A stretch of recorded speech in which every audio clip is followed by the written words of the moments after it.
현재의 평양에서 과거의 모습을 찾기란 매우 어렵다.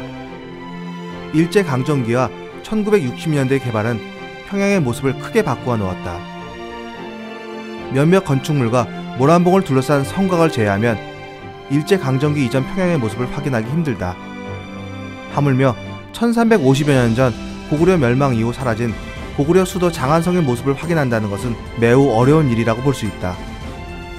직접 방문하여 조사하기 힘든 현실에서는 더욱 그렇다. 따라서 우리는 이전과는 다른 무언가 새로운 방법을 찾아야 했다.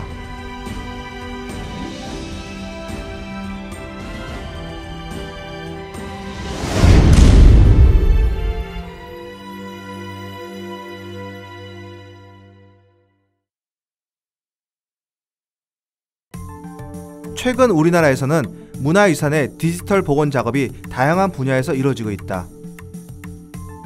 이는 우리나라의 고대 도성 복원에도 활용되었는데 신라와 백제의 경우가 그렇다. 이미 여러 차례 왕경의 디지털 복원 작업이 있어 왔다.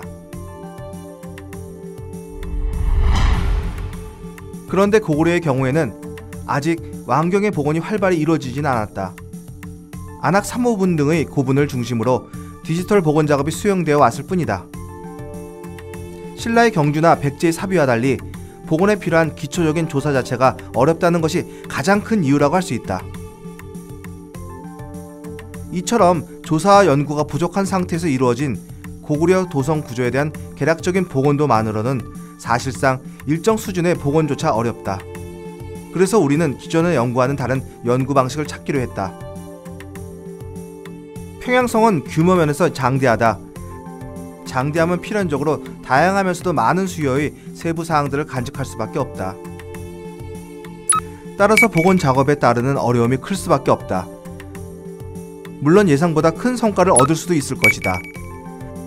하지만 큰 성과가 단기간에 가능하리라고 보지는 않는다. 이제 겨우 첫걸음을 내디딘 셈이다. 이처럼 대규모의 프로젝트가 시작되는 단계에 걸맞도록 우리는 유적 복원의 가장 기초 단계를 할 수 있는 지형 복원을 먼저 시행하고자 합니다. 더불어 평양성의 외관을 한눈에 파악할 수 있는 것이 가능하도록 하기 위한 성곽의 복원도 같이 함께 시도하도록 하겠습니다. 1000년을 훌쩍 넘긴 긴 시간은 틀림없이 지형에 있어서 적지 않은 변화를 가져왔을 것이다. 우리는 먼저 입수가 가능한 모든 자료를 모으고 검토하기 시작했다. 우선 현재 평양 지형과 이전 시기 지형의 차이점을 검토하기 시작하였다. 이를 위해 지리지를 비롯한 고문원 자료, 일제강점기의 지형도 자료, 이후 발굴조사 자료, 그리고 조선 후기 평양의 모습이 담긴 기성도로 구분하여 정리하였다. 일제강점기를 전후하여 제작된 지형도와 조선 후기 평양을 전통적인 방법으로 묘사한 기성도를 연결하여 이해할 수만 있다면 보다 먼 과거 시기의 평양 모습을 복원할 수 있을 것이기 때문이다. 우리는 여러 박물관을 다니며 다양한 종류의 소장본을 검토한 끝에 기성도 제작 시기에 따른 지형의 변화도 알 수 있게 되었다. 일제는 그들의 필요에 의해 많은 지형 관련 자료를 만들었다. 이 중에서 1910년대에 지적도 및 그 이전에 제작된 평양 내성 지도를 통해 일제에 의해 본격적인 개발이 이루어지기 전 평양의 지형을 볼 수 있었다. 1910년대의 지적도와 각종 지형도 이들 자료를 토대로 평양성 복원의 가장 기본이라고 할 수 있는 지형 복원을 시도해 보았다.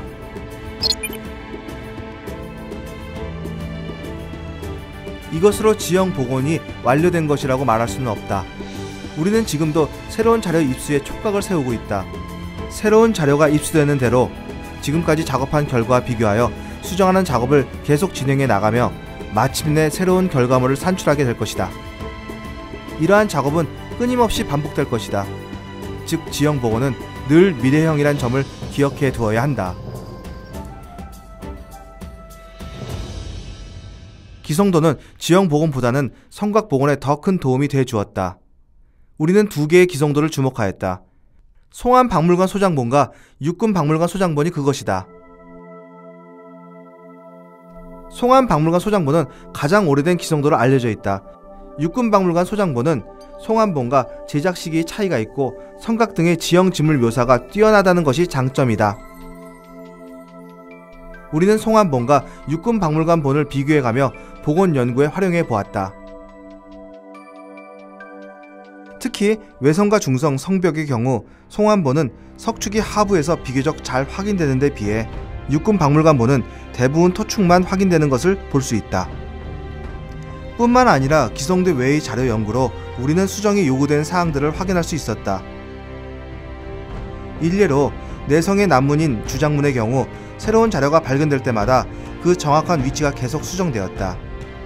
이와 같은 점을 보면 성곽 복원의 경우도 지형의 경우와 마찬가지로 대부분 장차 수정 가능성이 높은 일종의 열린 결말인 셈이다. 지금까지 복원 연구를 통해 우리는 더욱 많은 것을 알게 되었다. 고구려 평양성에 거론될 때면 항상 빠지지 않는 사항이 바로 외성의 방위구획이다. 그런데 이와 비슷한 유형의 구획이 중성에도 있다는 사실을 이번 조사를 통해 명확하게 검증할 수 있었다. 또한 우리 복원 연구를 통해 궁궐의 입지를 복수로 상정하는 초기의 견해도 무시할 수 없음을 알게 되었다.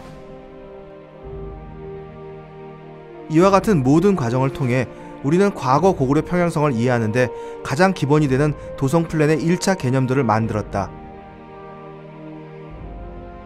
그리고 이를 바탕으로 조선시대의 평양성과 고구려 평양성의 내부 구조의 프로토타입을 만들게 되었다.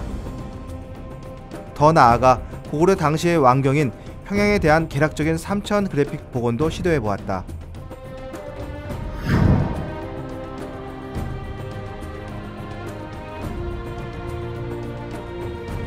기존 자료의 재검토, 검증과 정리, 기성도 및 지형 연구, 성곽 연구, 그리고 디지털 복원.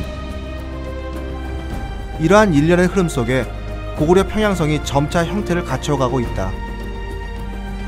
이것은 우리의 의식 속에 고구려의 역사가 생생하게 다시 살아나기 시작했음을 의미하는 것입니다.